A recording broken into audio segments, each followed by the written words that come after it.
Flint, Michigan, because there's no level of lead that you can have in water that is safe. And we know so many families have already been poisoned by that lead contamination. And so we need to do something. We need to do something quickly. Director Donovan said today that the president would be supportive of an emergency supplemental appropriations bill to help the people of Flint, Michigan. We hope that our colleagues in the House and the Senate on the Republican side will heed the call. We're going to have a hearing today in the Democratic Steering and Policy Committee to discuss the Flint crisis. We invited the governor, Governor Snyder of Michigan, but he declined once again to come to Washington, D.C. to tell us what his folks did or didn't do that led to this crisis. And so it's all about priorities, whether it's your budget or whether it's providing with families in America with safe drinking water. Who would have believed that in the 21st century we'd be talking about a place in America where families can't drink their own water, can't bathe in their showers because the water is contaminated? That's where we are, and this is a man-made crisis. And people should step to the plate and stand accountable for what they do if they want to lead their state or their region of the country. And so we're pleased that we at least have one of the leaders, Dan Kildee, with us today. But let me first yield to our Vice Chairman, Joe Crowley, for his comments. Well, thank you, Mr. Chairman. I, too, was pleased that Sean Donovan was able to come before the Democratic caucus this morning to talk about the priorities of our president and our party and the vision and the values that are expressed in the budget that he's put forward.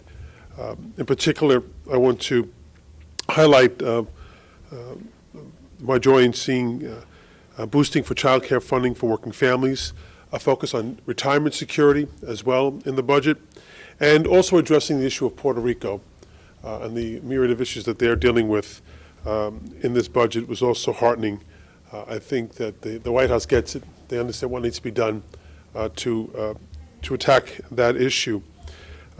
But immediately out of the box, our Republican colleagues have once again shown and demonstrated it's about politics. I don't rightly understand why denying Sean Donovan coming before the House and talking about the budget and the priorities the president has. It's the first, as the chairman mentioned, not since 1975 has this happened. And this is exactly the shenanigans the American people are tired of. They're tired of seeing this over and over again play out in Washington. They want to see us get down to work and get the work done. And instead, they're playing games once again. And I'm also very pleased to have Dan here with us as well, because I think an issue that the president is zeroing in on as well is Flint, Michigan, his hometown. And Dan Kildee has been one of the leaders here in the House in bringing this issue to our attention. But this isn't just an issue for Flint, Michigan. This isn't just an issue for Michigan. This is an issue of our country, the values of our country. This is drinking water. And this is, it's almost mind-boggling. Again, as the chairman has mentioned, the 21st century, that we're actually talking about this is just outrageous. And I have said before, I believe that the governor and his administration have bankrupted their ability to deal with this. In fact, in many respects, they've helped cause this problem. And so I think this does need a national answer and address. And I hope that my Republican colleagues put the politics aside. Let's find out exactly what happened here and how we can prevent this from happening in the future to the Flints all around our country. And with that, Mr. Chairman, I'll turn it over to Dan Kildee. Dan. Thank you, Joe. I'll be brief and be happy to answer any questions as well with my colleagues. To be clear, the Flint situation is a result of bad decisions by state government. The appointment of an emergency manager to suspend democracy and make decisions for Flint led to this question when they changed to this highly corrosive water source without any real science applied. And then the Michigan Department of Environmental Quality failed to protect public health, and even when it was brought to their attention, failed to take the necessary steps to ensure that drinking water was safe in Flint. It's incumbent upon us, first of all, acknowledging the state failure, to act where we can act, to do two things. One, to provide relief to the people of Flint. This is a disaster, and it's a threat to the very livelihood of the people who live there in the city, the community itself. 9,000 children poisoned by their own government. We also have to do what we can, take steps to ensure that this doesn't happen again, because this is not just about Flint. It's about this whole country. So as was mentioned, we'll have a hearing today. The Democratic Steering and Policy Committee will hear from a number of people from Flint, the pediatrician who's one of the whistleblowers, the school superintendent, our mayor, other experts on municipal finance and drinking water, to help us understand exactly what we need to do to make it right for the people of Flint. I've been consulting with these folks, and my consultation with them has led to the supplemental appropriation that I have drafted and have introduced, which would provide $765 million from the federal government, matched by an equal number from the state. And I can describe that in more detail if people are interested. Also, we are taking steps to strengthen the EPA's authority over state agencies like the Michigan Department of Environmental Quality that refuse to act to protect public health.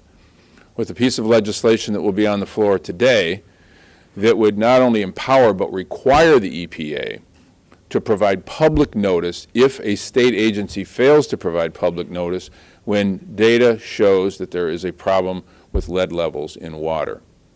This is one of the ways we could have prevented this had there not been confusion about the clear authority of the federal agency when a state has primacy for enforcement to essentially blow the whistle on the state failure. This legislation that will go to the floor today would correct that. You know, Flint's my hometown. It's a strong community. We've been through a lot. We've never been through anything quite like this. And it's a situation that requires a response equal to the gravity of the problem. The governor has been woefully delinquent in his responsibility to make it right for the people of Flint. The people of Flint are American citizens. And if the governor won't correct the mistakes that he made, we're going to have to do everything we can here at the federal level to get people in Flint the help that they deserve. With that, thank you, and turn it back to Javier. Yeah, and thank you. We'll take questions. Yep.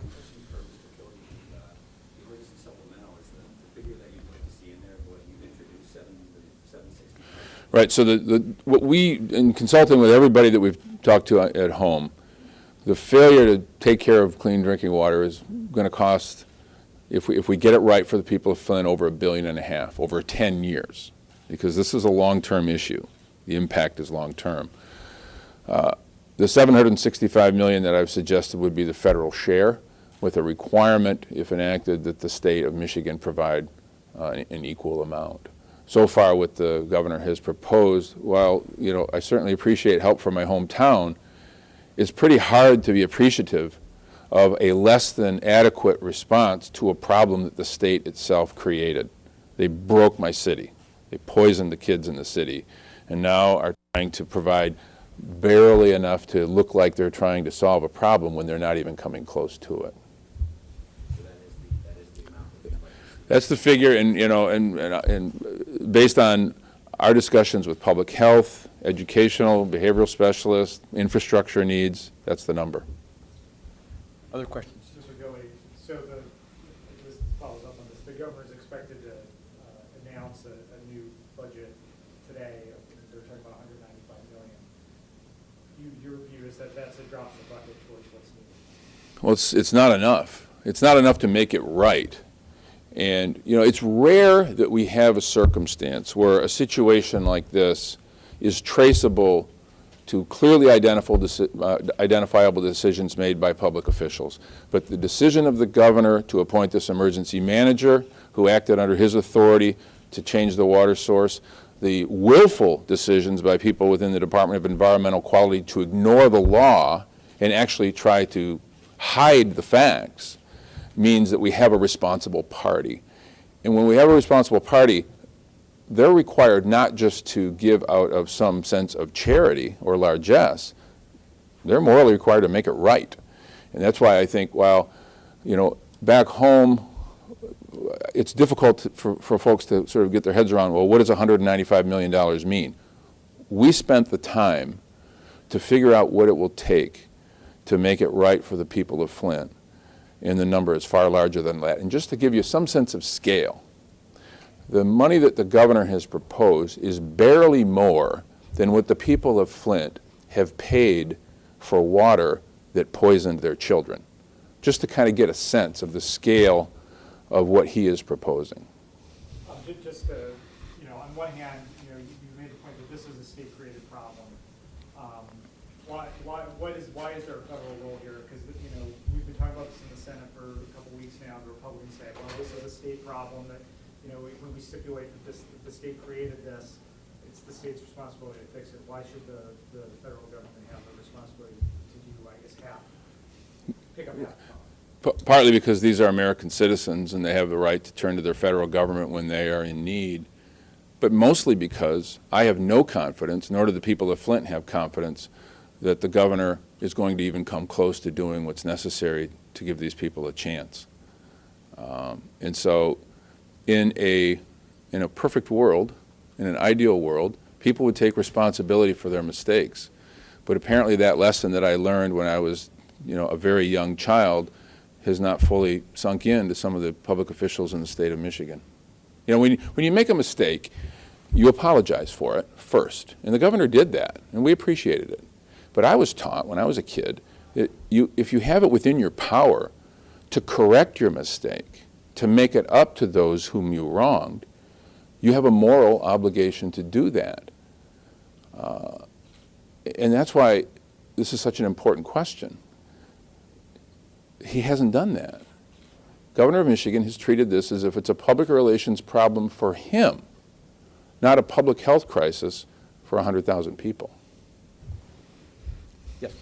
What do you think about Bernie Sanders' win last night in New Hampshire, and what does it mean for him? Do you think he's electable?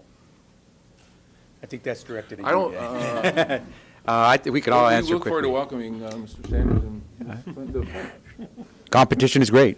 High turnout is great.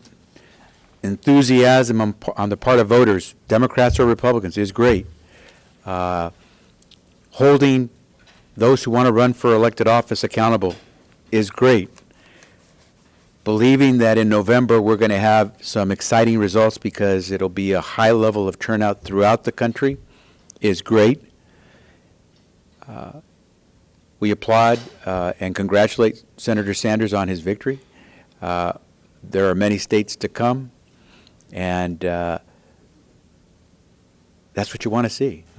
For those of us who are frustrated by dropping numbers of voters every election cycle, this reminds me of 2008 when you had a high turnout. This reminds me of the days when John Kennedy and others got people inspired to come out and vote. This reminds me of when Bill Clinton got folks out there and energized. I think it's great. I believe on the Democratic side, Hillary Clinton and Bernie Sanders are going to have vigorous debates. I believe that Hillary Clinton will be our nominee. She's proven that she's tested. She has the values that we need to really help people who are struggling, who want to earn more money, not just see more jobs, but earn more money, who want to go to college and not be debt-ridden at the end of their 4 years of college. And so from my perspective, I think it's great to see this debate take place. It's interesting to watch on the Republican side. I won't make any guesses what happens there, but good for them if they get good turnout as well. Make it into an interesting November election. You mentioned that you support Hillary Clinton. Exit polls said that voters don't really trust her, and she certainly had a big problem connecting with young voters. Is that going to be a problem for her going forward? And what does she do to correct it? There were thousands of people in New Hampshire who voted for her, who believe in her. There are going to be the same type of enthusiasm as you go throughout the country. I'll be in Nevada this weekend working on her behalf. I think we're going to find lots of enthusiasm there. I still feel good that this is going to be a great election in November for Democrats, not just for the next president, who I believe will be Democrat, but for those of us in the House who believe it's time that we had some sanity here, where we really did justice to people like in Flint, Michigan, or in making investments in the things that count versus giving tax breaks to the very wealthy. I think this is going to be good. And so let's go at it. And I think Secretary Clinton and Senator Sanders would tell you the same thing. Let's have a good competition. Let me let my colleagues respond. I'm sorry? How is she going to correct that perception? To me, Hillary Clinton is, if she's just Hillary Clinton, I think she'll be able to prove to people that she has earned a chance to be the next president, that she's earned their vote. And I believe that at the end of the day, what's going to happen here is that people will make a judgment on who is best prepared to lead them and make the kind of change they want to see. And in my book, I think that's Hillary Clinton. So you want a good quarterback? Hillary Clinton would be a really good quarterback, and we see the value of having a seasoned, experienced quarterback, the difference it makes when we saw the Super Bowl this past weekend. Let me let my colleagues respond as well. I think it's important to note, I think, no one ever walks into the White House. It's never a cakewalk. I think this notion or idea that's been somehow built up that somehow she's the crowned candidate, that was never true. And what it's turned into is what Democratic primaries always are. They are pretty competitive events.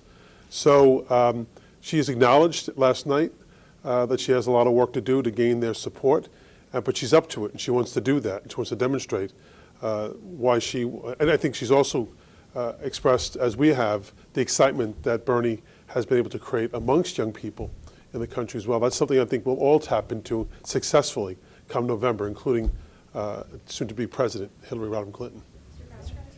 Let me make sure Mr. Kildee has a chance to respond if he wishes to. Well, I can just say this. Based on my experience with Secretary Clinton, she'll do fine. When she was in the middle of a campaign in New Hampshire, she suspended that, came to Flint, Michigan to sit with the people who are suffering and struggling.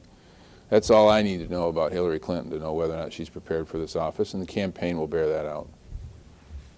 Just want to follow Deirdre? up because a lot of the high turnout that you referenced did not help Hillary Clinton, but drove Bernie Sanders a huge margin in New Hampshire. And a lot of it is with young people. And even Clinton supporters are complaining about the message that she has and that she's been slow to connect. Doesn't she have to make some pretty serious changes to her campaign? Go ahead. I think it's game on, She, I think, is prepared to do what she needs to do to win this election. It's now on to South Carolina, it's on to Nevada, and the rest of the country. We've heard from Iowa, we've heard from New Hampshire. She won one, and she didn't win the other. It doesn't mean the election's over. I think if you recollect, Barack Obama won Iowa, lost New Hampshire, went on to win the nomination. So I think history has demonstrated that these two events are important, but they're not the end-all by any means. And what I was making reference to is the excitement that both she and Bernie Sanders, and quite frankly, even the Republican side of the aisle, we're seeing incredible numbers come out for them as well in terms of this primary, that bodes well for our democracy. And I think that Hillary Clinton, when she becomes the nominee, that she will also, the designee and the nominee for President of the United States, she'll benefit from the excitement that both she and Bernie Sanders have been able to create around this election. Other questions? I'd go back to Flint. Would you support the White House declaring Flint a federal disaster area? That's an argument some Republicans have made. It would free up billions of dollars in emergency federal spending. Well, it is a disaster area, but it's not a natural disaster area. It's a man-made disaster, and the people who created the crisis should step to the plate and be accountable. And so federal taxpayers, I believe, as Mr. Kildee has introduced legislation, that federal taxpayers would be willing to work to help their brothers and sisters in Flint, Michigan, because for them, it's not a matter of getting a solution way into the tomorrow. It's about getting it yesterday, because their kids are having to figure out how to live and drink and play and do all the things we expect them to do and learn after they've been poisoned by lead. And so we need to act now. And it would be selfish of us as a country, as a family, if we said, no, the governor and his folks at the state government level caused this crisis, so it's going to be only the governor who comes to the plate. If the governor is AWOL, if he doesn't want to step to the plate, are we going to let the families in Flint, Michigan just exist with lead water? No, I think all of us figure we have to step to the plate. But clearly, the buck stops with the governor, and I think if the governor is the governor is the one that has to come to the table and come up with a meaningful solution. But I believe what Mr. Kildee is doing, and many of us will support, is a solution now.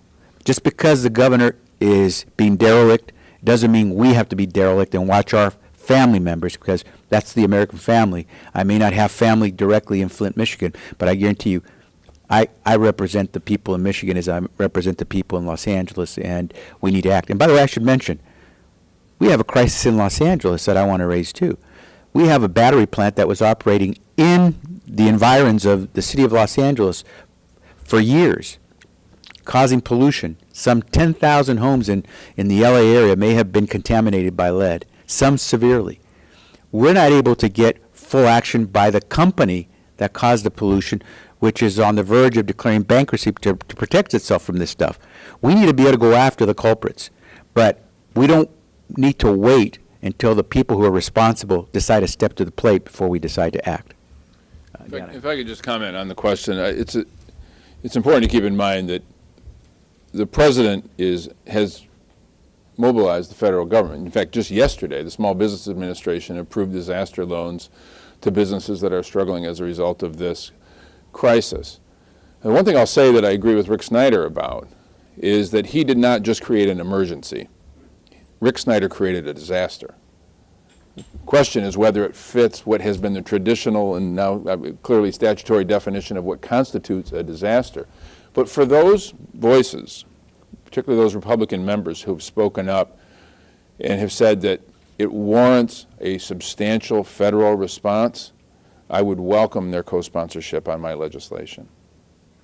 It's not just up to the administration. Congress has within its authority to act, and the president has already indicated that he would support such legislation. So it's a very simple step for those who are arguing for a federal role, and that is to join with us and put together bipartisan legislation to help the people of Flint.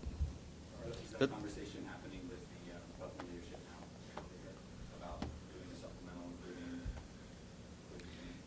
Well, look, they've got a bill they're putting up this week that really is not a solution, and we hope they don't try to frame that as the solution to the problem. It does nothing to get the governor to act. So we hope they will come forward with us on some meaningful action at the federal level, understanding that the real accountability lies with the governor and the state. But we're ready to act. Many of us are saying we're ready to act. Let's take one last question, then we'll break. Mike. You said that Donovan's message this morning was that President Obama would support an emergency sub. Are they endorsing any type of figure? Did they come back? I'm going to go first. Go ahead. They want your bill? We had some discussion this morning. They have some ideas to add to the legislation that I proposed, but I don't want to speak for them. I will just say that what Senator Stabenow and Senator Peters have been doing in the Senate has been pretty remarkable. Getting this conversation to the point where we can have a realistic shot at getting a supplemental is due to their tenacity. My hope is that ultimately when there is legislation, it will be broad-based, that it will not just be focused on infrastructure, but it will also focus on the emergent needs, public health, but most importantly, the ongoing needs to support the ability of kids basically to overcome the developmental challenge that has now been thrown in front of them, and that is the behavioral, cognitive, developmental impact of lead. So the discussions that I've had with, just briefly this morning with Mr. Donovan indicate that they're supportive of the approach we are taking, but that we'll continue to have discussion with them as to what all the elements might be. But they're going to wait for Congress. They're not going to request any number. I can't say that. I mean, I think this will be a collaborative effort, and I can't say exactly how that'll roll itself out, but they're very much supportive, and I look forward to working with them and other members of Congress. And I'll just say one last thing. Coming from Flint, it means a lot to me and the people I represent to have our caucus leadership, our leadership of the entire caucus supportive. Members of Congress came last Saturday. We have another group of members coming on March 4. You know, for a community that sometimes feels like it has been left behind when they're in crisis, it's nice to know that folks are willing to stand up for them. I just hope that we get support on the other side of the aisle so that all these sentiments can actually translate into help for the people that really need it. I think what's important here to understand is putting the numbers aside. I think that's something that we can work out. If Republicans actually come to the table and want to talk about the numbers. What the people of Flint, Michigan want to know is whether or not their government, their country, has their back. That's what they're looking for. They want, and our constituents, my constituents want to know whether or not I have Flint, Michigan's back. Javier Becerra's constituents want to know whether or not he has Flint, Michigan's back. We know Dan Kildee does. Does the rest of the Congress have the back of Flint, Michigan when something like this happens? You know, we've had the issues of clean water and water safety, especially during this time of terrorism. The federal government is very much involved in securing aquifers and, in upstate New York, reservoirs from foreign attack. What happened here, though not a foreign attack, is no less poisonous to the people of this community. And in effect, that's what's happened here. And whether or not the government of Michigan is able to address this issue, as I've said before, they bankrupted, in many respects, in my opinion, their ability to do that, because they helped cause it. I think there is a role, and it's now time, putting aside whether the president declares it a national emergency or national disaster, the Congress can act, and now's the time for Republicans to come to the table. Democrats have demonstrated we're willing to do that, want to do that. The president's indicated that he will sign legislation to help Michigan. It's now time to step forward to demonstrate that they have the back of the people of Flint, the people of Michigan, because their constituents expect them to as well. Mike, if you have any follow-up, we can do that later on. But let me go ahead and break. Thank you all very much. Thank you. Yeah. You're my first. Thank you very much. That really means a lot.